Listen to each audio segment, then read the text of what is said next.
नमस्कार. Mastermind M-P-S या चॅनलमध्ये आपलं स्वागत आहे. नेमकीच गट क पूर्व परीक्षा 2024-25 पार पडली आणि आयोगाने नेमकीच उत्तर तालिका सुद्धा जाहीर केली आहे. उत्तर तालिका जाहीर झाल्यानंतर सर्वात पहिला प्रश्न पडतो, की कट ऑफ किती लागेल? त्या प्रश्नाचं उत्तर शोधण्यासाठी आपण हा व्हिडिओ घेऊन आलो आहोत. मी सर्वांना तुम्हाला कट ऑफ तर सांगणार आहेत, पण त्या अगोदर महत्त्वाच्या गोष्टी ठरतात. मी जो काही कट ऑफ सांगणार आहेत, तो कोणत्या बेसवर आहेत किंवा त्याचा आधार कोणता आहे ते जाणून घेणं महत्त्वाचं ठरतं. आता कट ऑफ ठरवणारे महत्त्वाचे फॅक्टर आहेत, जसं की पेपर डिफिकल्टी लेव्हल. पेपर कसा होता? हा खूप महत्त्वाचा विषय असतो. पेपर जर डिफिकल्ट असेल तर निश्चितच पेपर कट ऑफ हा कमी लागत असतो. पेपर सोपा असेल तर कट ऑफ हा जास्त लागत असतो. त्यानंतर आहे व्हॅकन्सी.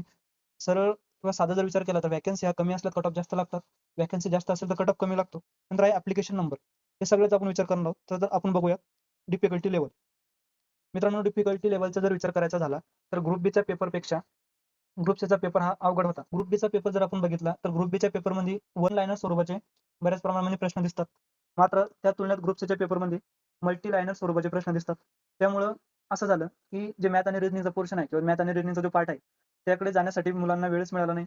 त्यामुळं 5 ते 6 मार्कांचा फटका मुलांना ग्रुप बीच्या तुलनेमध्ये ग्रुप सीमध्ये बसलेला आहे.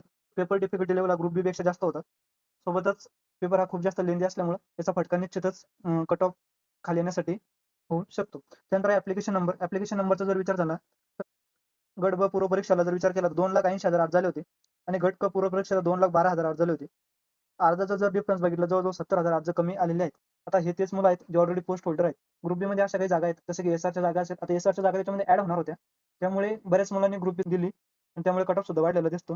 ग्रुप बी मध्ये अशा काही पोस्ट आहेत जसं की एस-टी असेल, पी-एस-आय असेल.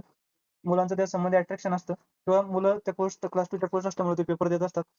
तोच मॉक इथं कमी पडलेला दिसतो ग्रुप सीच्या पेपरमध्ये. ते 70,000 मुलांनी फॉर्म इथं भरलेला दिसत नाही.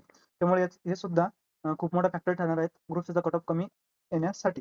त्यानंतर आहे व्हॅकन्सी. व्हॅकन्सीचा जर विचार केला तर 1473 जागा ग्रुप सीसाठी आहेत. जर ते 16 केलं, 16चा रेशो जवळपास घेतात.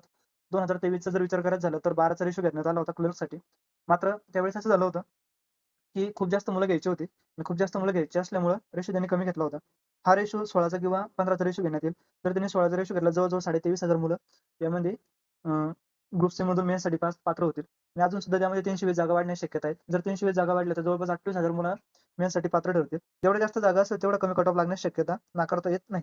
त्यानंतर महत्त्वाचा फॅक्टर चला आपण कट ऑफच सांगूया. विषय असा आहे, जर जागा 23,568 किंवा 23,568 मुलं जर मेन्ससाठी घेतली तर कट ऑफ किती लागेल आणि 28,560 मुलं जर मेन्ससाठी घेतले तर कट ऑफ किती लागेल?